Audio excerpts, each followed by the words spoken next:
Hello, good morning, good afternoon, good evening, depending on when and where you're watching the video from.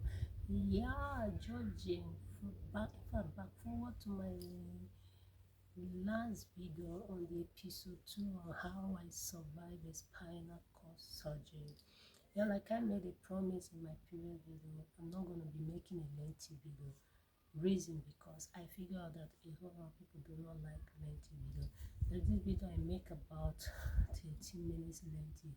I noticed it was just few people that get to watch it, and to be candid with you all, I need this video to go viral. I need people to get to hear my testimony. I need people to get to hear my story, especially for those of them passing through what I went through in the past, so they don't go about beating around the bush without knowing what to do, just like I did in the past. So if they get to hear this story, it will give them a guideline on what to do and doing it on time. Yeah, back forward to where I stopped without taking much of our time. They didn't get to tell me the situation of my result. It was just the facial expression in the linear word, and I was just hearing refer her immediately, refer her to linear surgeon.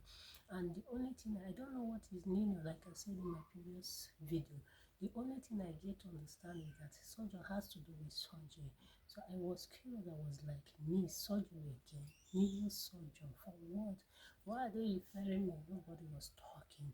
It just, like I said, a woman doctor came and met me, and she was like, Madam, please, if they say they're going to inject you for you to be fine, please allow them. If they say they're going to operate you for you to be fine, equally allow them. Whatever they said will be the remedy to whatever is wrong with you. Give them this chance to do it. So that scared the hell out of me.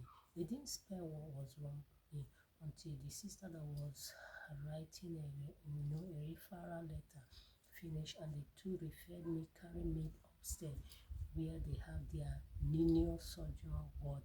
So when we get there, then I handed my file over to a woman doctor, yeah.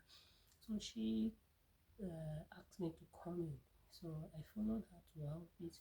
She was just looking at my result. After looking at my result, she now said, "Are you so?" I said, "Yes."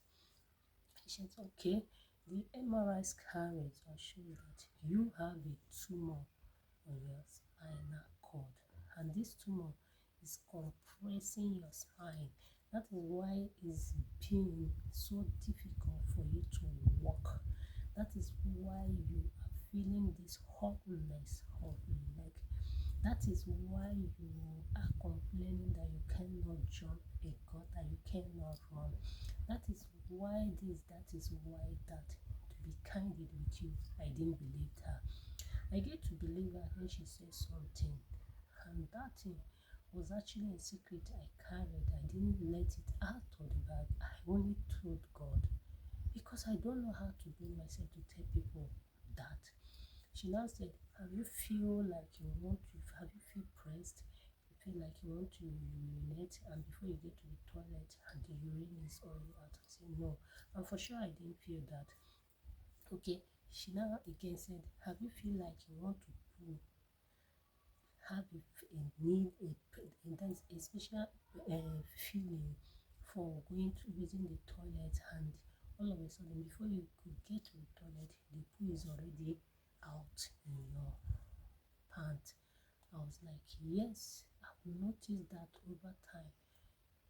She said, "The tumor is the reason why you're seeing that." And she added, she said, "If you are not operated immediately, that the more the tumor compress your spine, the more it damage so many things on your system. But the earlier they operate on you, they'll be able to stop further damage." I was like, it was on this ground I get to believe all her medical jargons, because all the things she had been saying, they are true, quite right. But I choose not to believe. But immediately she made mention of this aspect of me wanting to go to the toilet, and before I get there, it's already out.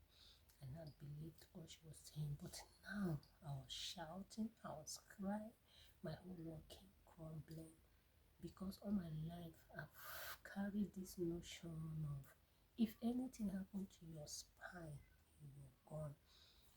In fact, if for any reason you survive it, you will be turned to a vegetable. This has been the notion I've carried all my life. So my whole world that day came crumbling. I felt it was the end of the story of my life for me. But yeah, like I said, it's not going to be a lengthy video. See you in my next episode.